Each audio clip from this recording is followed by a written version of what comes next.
Muhammad Nur Sana. Bismillah. Assalamualaikum. Assalamualaikum Ustaz. Waalaikumsalam warahmatullahi wabarakatuh. Apakah kalau si belakang imam yang kurang bagus dalam mengucap makhraj dan tajwid hurufnya, apakah perlu salat lagi? Dan bagaimana kita kasih tahu dia dengan cara yang bagus, Ustaz? Baik.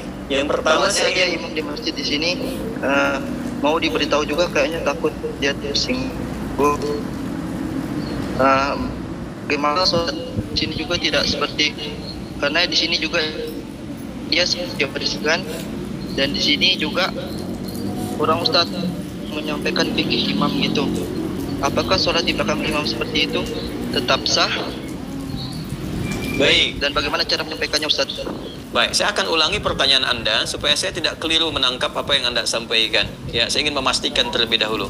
Apa yang Anda tanyakan adalah bagaimana kalau ada kondisi sholat di belakang satu imam, kondisinya menjadi makmum, sedangkan imam itu tidak fasih ya dalam membacakan ayat-ayat Al-Quran, seperti makhrajnya misalnya tidak tepat, ya kan? Dan kondisi-kondisi lain. Pertanyaan pertama Anda, apakah sah sholat yang ditunaikan atau ada kewajiban untuk mengulang? Itu satu. Yang kedua, kemudian bagaimana cara untuk memperbaiki kondisi itu? Apakah itu yang Anda tanyakan? Iya, Ustaz. Baik, saya akan batasi pada apa yang Anda utarakan. Baik, jika kita mendapati kondisi demikian, maka idealnya begini. Saya ingin sampaikan kondisi ideal supaya memahami fikih imam terlebih dahulu. Seseorang ditetapkan atau diangkat atau dipersilahkan menjadi imam ketika diketahui ya dan dipastikan bahwa syarat-syarat menjadi imam itu terpenuhi. Apa di antara syarat-syaratnya? Pertama, memahami fikih sholat. Ya, jelas, karena imam itu pemimpin dari sholat. Kalau nggak paham apa yang dikerjakan, bagaimana bisa memimpin? Ya kan? Itu memahami fikih sholat. Yang kedua adalah bagus ya dalam bacaan-bacaan yang dia bacakan. Ya, karena nanti bacaan-bacaan imam itu termasuk yang mengcover bacaan makmum dan gerakan diikuti. Jadi paham tentang fikih sholat, bagaimana mengerjakan dari awal sampai akhir karena diikuti imam itu. Yang kedua, bacaannya bisa mewakili makmum. Itu yang tercover dalam hadis Nabi SAW, innama ju'ilal imamu liyutamma bih fa qira'atul imami qira'atul makmum. Ya, adapun imam dijadikan untuk diikuti. Bagaimana kita bisa mengikuti? Kalau imam memahami sehingga benar dari awal sampai akhir. Ini juga filosofinya dalam kehidupan. Kalau kita ingin mengangkat imam dalam kehidupan kita, misalnya apapun itu, ya baik itu di keluarga dan sebagainya, harus paham dulu tentang kewajiban-kewajiban yang melekat kepada imam itu, sehingga kita bisa mengikuti yang benar, pastikan yang benar. Anda profesinya guru misalnya, itu imam bagi murid-muridnya, wali bagi mereka. Maka jangan memberikan contoh yang tidak baik. Pelajari bagaimana menjadi guru yang baik supaya murid-murid menjadi baik. Ya, suami imam bagi istri dan anak-anak di keluarga. Maka pelajari bagaimana fikih rumah tangga dengan benar, sehingga nanti keluarga tidak mencontoh yang salah. Ya, ke atasnya lebih besar lagi. Nanti kata Nabi, kalau salah memilih fantadhiris sa'ah. Ya, tunggu akan ada masa-masa sulit nantinya gitu ya, dan akan menghasilkan atau menghadirkan situasi yang tidak kondusif dalam berkehidupan. Maka ini digambarkan lewat latihan sholat. Sholat itu jadikan ketat. Maka yang pertama dipastikan adalah orang-orang yang paham fikih sholat, bacaannya baik, benar, bagus. Ya, baru nanti di antara sekian yang banyak ada senioritas.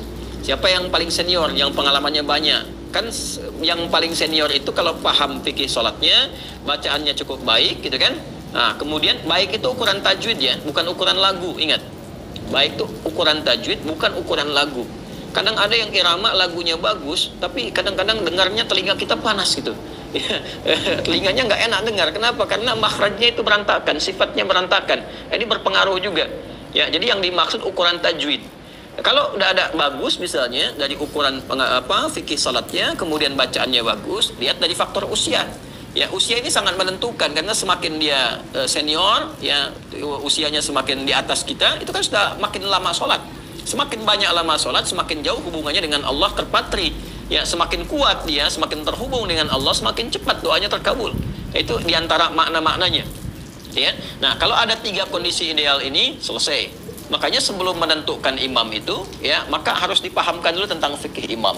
Baik, kalau sekarang kita sudah masuk ke satu lingkungan, ternyata didapati kondisinya seperti itu, bagaimana? Ya, kalau kita merasakan parah ini sifatnya, maka di situ kita diperkenankan untuk mengulang. Bahkan nanti kalau mengetahui benar-benar ada yang keliru, salah makna dan sebagainya, ada kewajiban untuk mengulang.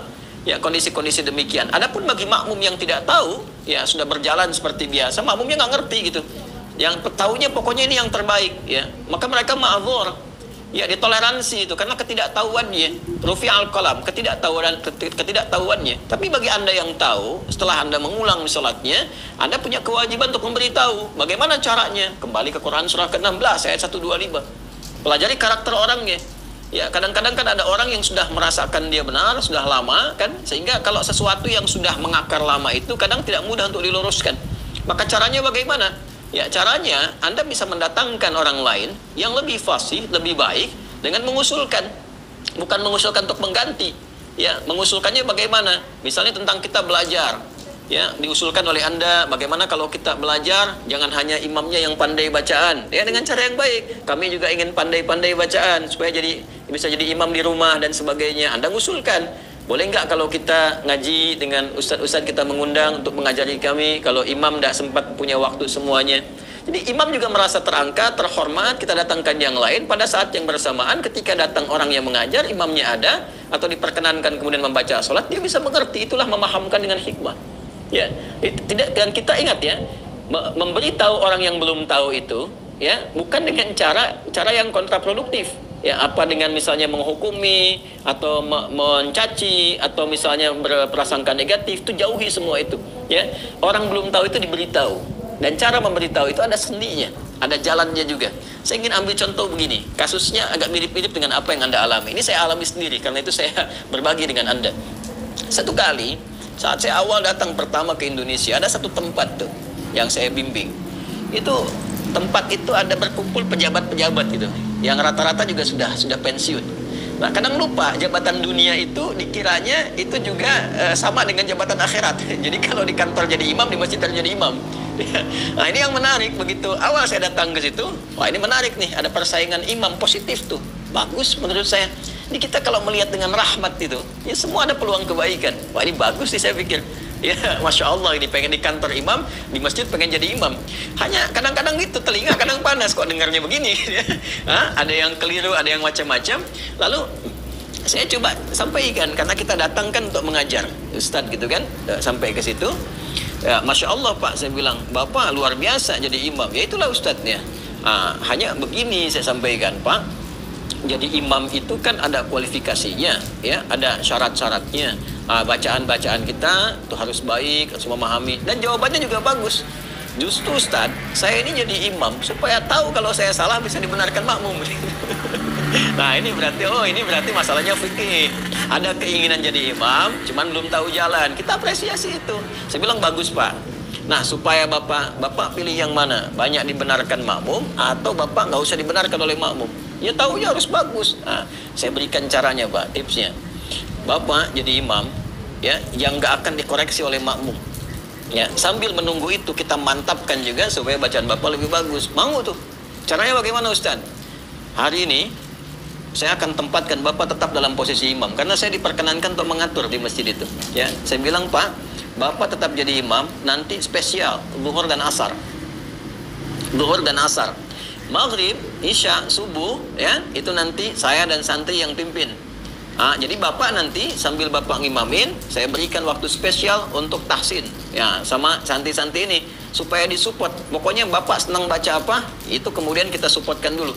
Ya, perbaikin, tapi tidak menurunkan statusnya sebagai imam. Tetap bapak nanti imam, ya, di duhur dengan asar. Duhur asar kan bacaannya sir, bukan jahar. Siapa yang mau luruskan orang baca sir?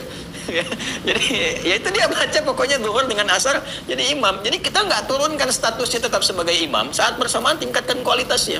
Ya, dan itu sepakat. Dan Masya Allah apa yang terjadi? Tetap imamin. Pokoknya saya bilang sama Santi, duhur asar yang imamin tetap bapak-bapak ini. Ya, apa yang terjadi? Masya Allah mereka ngimamin, senang. Duhur, mereka atur sendiri jadwalnya. Duhur bapak A, kemudian asar bapak B, maghrib, isya, subuh, kita datangin yang bagus-bagus. Ya, begitu disampaikan yang bagus-bagus, maju ke depan bacaannya bagus, jamaah makin banyak. Ya, setelah makin banyak kedengaran bagus, nah kita tunjukkan dengan hikmah. Pak, barangkali Bapak mau ngimamin yang maghribnya nanti setelah ini. Oh, nggak usah Ustaz, itu aja, itu udah ada bagus katanya. Jadi sudah ada kesadaran di situ. Begitu ada kesadaran, dia ingin meniru. Karena itu kemudian dia belajar. Begitu belajar sudah bagus, kita naikkan. Ya, satu-satu. Pak, Bapak ngimamin ya besok maghrib. Ya, cuman kita nanti ngimamin tempat lain dulu. Tapi santri kita minta untuk pantau. Setelah terdengar, itu Masya Allah. Ya, mau tanya kembali. Ya, awalnya enggak Ustaz, enggak, Bapak sudah bagus, naik dulu. Begitu sudah naik, sudah bagus, tanya ke santri bagaimana. Kita tanya bagaimana hasilnya, bagus, baik. Kita supportkan, dan Masya Allah sejak saya itu semakin semangat, bisa ngimamin di tempat lain. Itulah hikmah. Ya, jadi tidak harus kemudian kita langsung simpulkan, kita hukumi. Kita datang dengan hikmah, dengan ainur rahmat. Ya, maka datangkan dulu orang lain untuk mengajarkan baik-baik, kemudian di situ minta izin kepada imam tadi, ya apresiasi dulu, doakan, minta kepada Allah mudah-mudahan Bapak berkah, semoga disehatkan baik, saya juga ingin seperti Bapak bisa meneruskan jadi imam dan sebagainya. Boleh enggak? Ya, saya misalnya belajar di sini dengan jamaah, kalau Bapak enggak sempat ada ustaz-ustaz lain yang mungkin Bapak referensikan, ngajar dia. Nanti dari situ menyimak, diberi kesempatan untuk ngimamin pelan-pelan untuk melembutkan hatinya. Ya, di kesempatan demikian insya Allah Allah akan berikan jalan kebaikan-kebaikan. Wallahu taala a'lam bissawab.